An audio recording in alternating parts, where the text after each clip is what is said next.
Hello dear children, welcome to the class. Now today we are going to start a new chapter in statistics, that is measures of central tendency.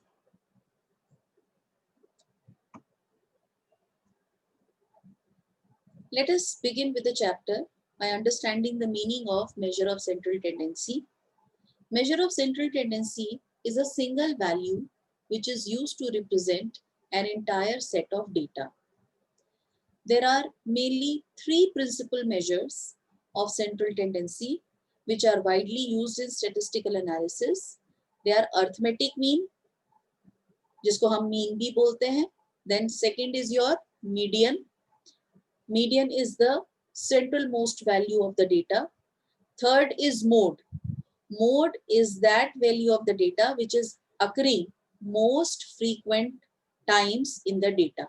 जो value data में सबसे ज्यादा बार आती है वो ही mode होती है. तो जो वैल्यू सबसे ज्यादा बार आती है we say that this is the representative figure and that is the representative figure of the data and that is mode.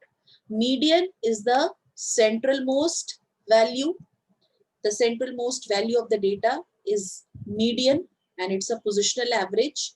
And in this chapter, we are going to learn about the arithmetic mean. Arithmetic mean, we say it is the most representative figure of the data. Fine, it's a single value which is representing the data, that is arithmetic mean. Measure of central tendency is also known as average or measure of location.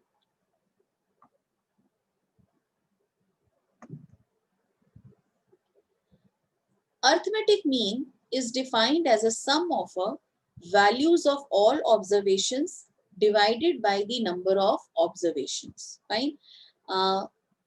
बेटा आप अपनी junior classes में भी in class 10th you have learned how to calculate the arithmetic mean. We take first the sum total of all the observations. Fine.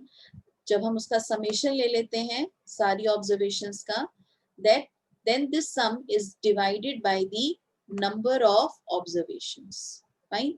And when these are divided by number of observation, we are going to get one representative figure of the whole data, that is arithmetic mean, which is also known as mean or average. Fine. And this is the symbol. We use this symbol to represent the arithmetic mean, that is your x, and on the top of it we are going to draw a bar. This symbol is representing arithmetic mean or average.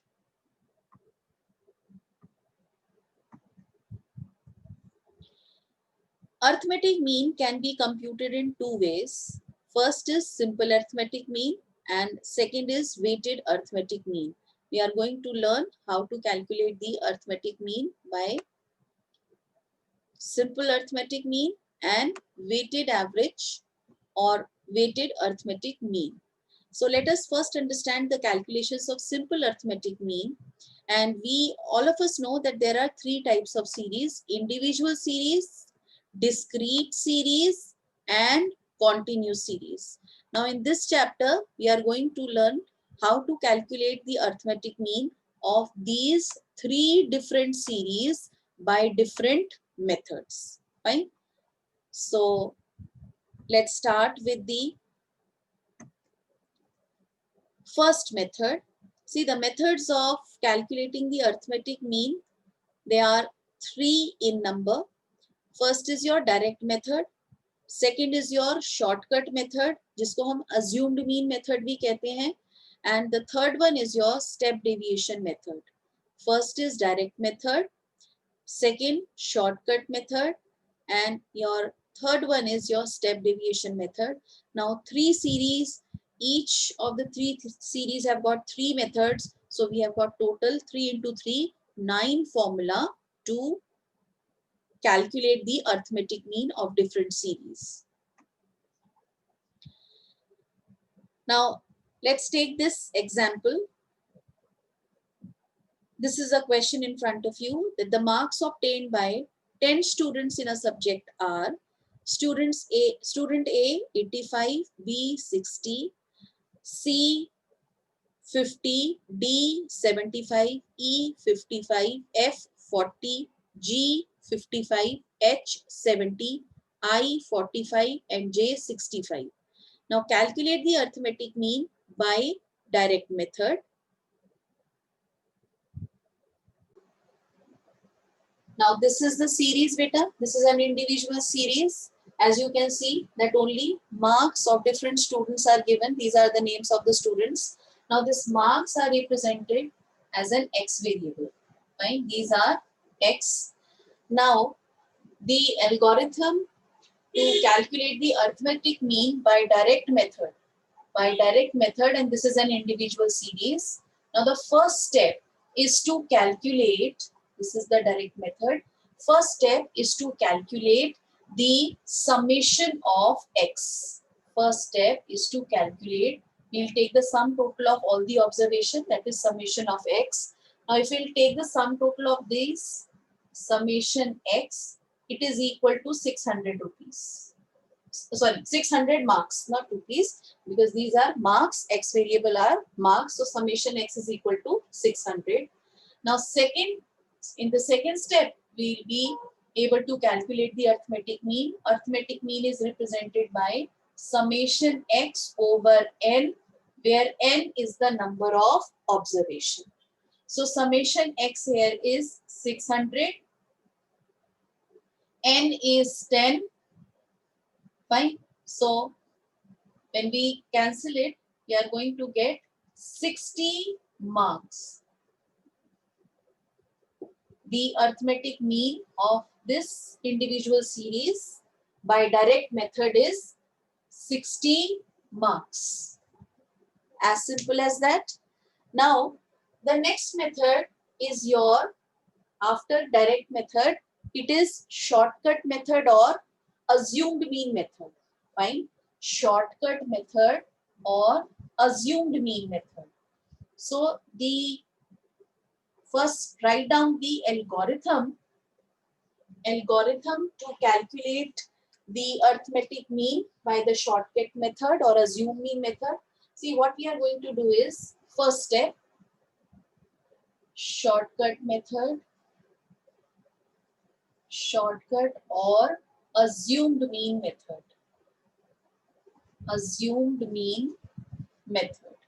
Fine. Now what? We are going to take any value from these X variable. Let us say we are taking as 50 as assumed mean. Fine. So first step is to take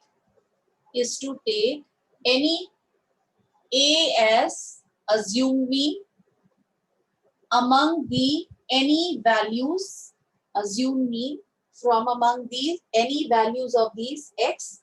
Let's say if I'm going to take it 50 as an assumed mean, then the second step is I'm going to calculate the deviations. I'm going to calculate deviations, which is represented by small d, and this is X minus A. Fine. Small d, they are what? They are deviations from the assumed mean. They are deviations from the assumed mean. So these deviations are X minus A. Fine. Now the third step is to calculate summation of these deviations. We'll calculate summation of these deviations, and then in fourth step, I'm going to apply the formula that mean is equal to A, that is assumed mean, plus summation D over N, plus summation D over N.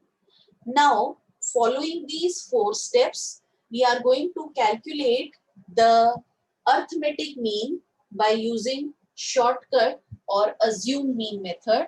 And let us say that 50 is the assumed mean. So if I will calculate the deviations D, it will be X minus A. Fine. So we have taken A as 50. So 85 minus 50 is 35. 60 minus 50, 10. 50 minus 50, 0. 75 minus 50, 25. I hope it's clear.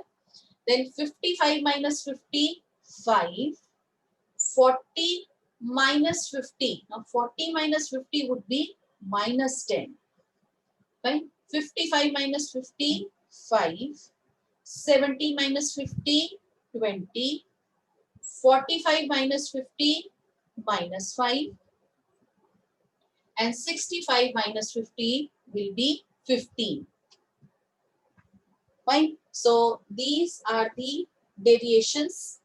Now the next step is to calculate summation D.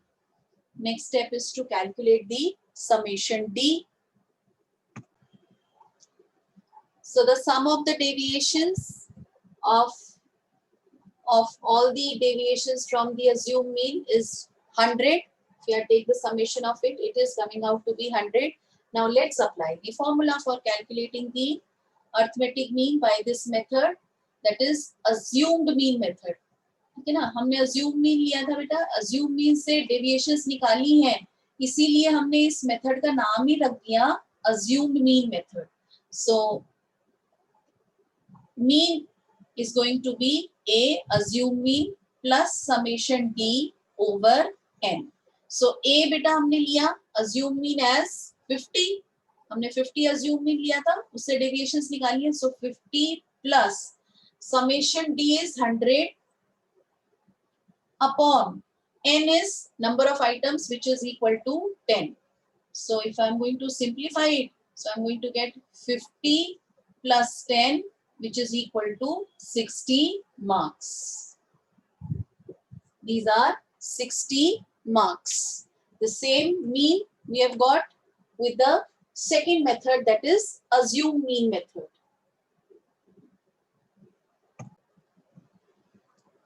Now let's discuss the third method for calculating the arithmetic mean of the individual series by the last method, that is your step deviation method. Fine. Now step deviation method, the first three methods are just the same, like your assumed mean method, step deviation method of calculating the arithmetic mean. Fine. The first step, same.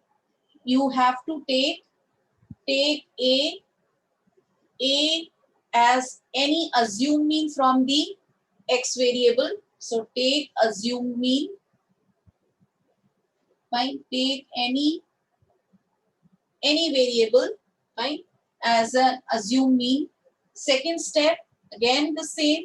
We are going to calculate the deviations from the arithmetic mean. So D is equal to x minus A. Now since it's a step deviation method, in order to simplify the calculation, what we are going to do is we are going to see that is there any common factor. जो हमने D calculate किया है उसमें कोई common factor है, तो let's take, if there is any common factor, take the common factor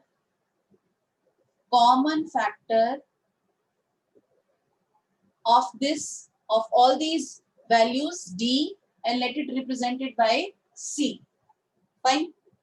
The fourth step is to calculate the deviations termed as D dash, and D dash would be nothing. It will be D divided by C.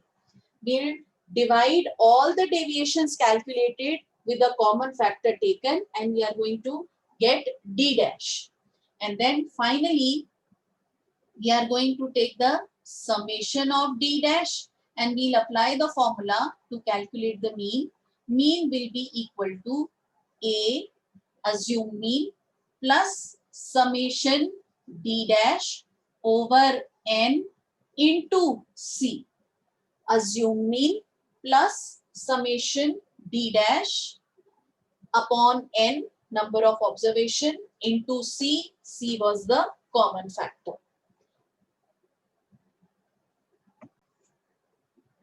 Now continuing with the same example, same question, we are going to calculate the arithmetic mean of the individual series by step deviation method. Now this was the question where the marks of 10 students was given. Assumed mean taken is 50. First step to take the assumed mean. Second step to calculate the deviations from these assumed mean. Now you can see that 35, 10, 0, 25, 5, 10, 5. So there is one common factor 5. Right? So we can take C as 5 common factor. Fine. C, that is C will be taken as common factor, which is 5. And what we are going to do is we are going to calculate D dash, which is equal to D upon C. And C is nothing but 5. So 35 divided by 5 is 7. 10 divided by 5, 2. 0. 25 divided by 5 is 5. 5 divided by 5 is 1. Minus 10 divided by 5 is minus 2. 5 divided by 5, 1. 4 divided by, 20 divided by 5 is 4. Minus 5 divided by 5 is minus 1. And 15 divided by 5 is 3. Now the next step is to calculate summation D dash. Now if I'll calculate summation D dash, so summation D dash is 20. Now let's apply the formula. We'll apply the formula. Let me rub this. We'll apply the formula. Mean is equal to A plus summation D dash over N into C. Now A assume mean, it is 50, plus summation D dash 20 upon N, number of observations are 10, into C we have taken common factor as 5. So if I simplify it, going to get 50 plus 5 2s are 10, which is equal to 60 marks. So again, we have learned to calculate arithmetic mean of the individual series by first direct method, second assume mean method or the shortcut method, and third step deviation method. And we found that the mean in all the, when we calculated by all the three methods, it is coming out to be 60 marks. I hope that the calculation of arithmetic mean of individual series by using three different methods is clear to everyone. Hope all of you have enjoyed the learning today. Practice as many questions as you can. You can take the numericals from any of the book you are referring. In the next class, we will be discussing how to calculate the arithmetic mean of the discrete series by three different methods. That's all for today from my side. Thank you very much.